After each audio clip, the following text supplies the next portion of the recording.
chauya chimambo ndimoxiti bosinyano msaya wa mtisai tinotamba tichiziva pamwe pekugumira pane chimwe chatinoziva iwe geufende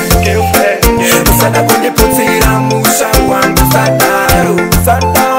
unoda kuti tite mwana unoklema meteneti geufende usada kundiputsira musha wangu sadaro unoda kuti tite mwana unoklema meteneti mudi wa jeneti nyambo zvikanzita flya kunge roketi ngatitambe tichiziva paundaro mukadzi wangu ndanochengeta sadaro kana tikadaro unenge wandibata chiparo nyangwe mwari avati zvakadaro zvoshuwa vanganditonga kunge faro ndinzwisise iwe geufende usada kundiputsira musha wangu sadaro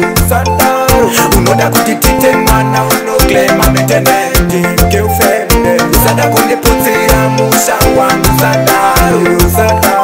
unoda kuti tite mwana unoklema meteneti kutamba tikatamba tichiziva pekugumira taura chokwadi atizomboyuwira vadzimu pavakupa avambokudzosera papo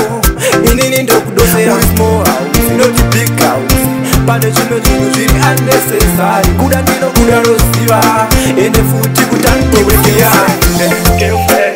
usada kundiputsira musha wangu sadaro unoda kuti tite mwana unoklema meteneti geufende usada kundiputsira musha wangu sadaro unoda kuti tite mwana unoklema meteneti mudi wa jeneti nyambo zvikanzita flya kunge roketi ngatitambe tichiziva paundare mukadzi wangu ndanochengeta sadaro kana tikadaro unenge wandibata chiparo nyangwe mwari avadi zvakadaro zvoshuwa vanganditonga kunge faro ndinzwisise iwe geufende usada kundiputsira musha wangu sadaro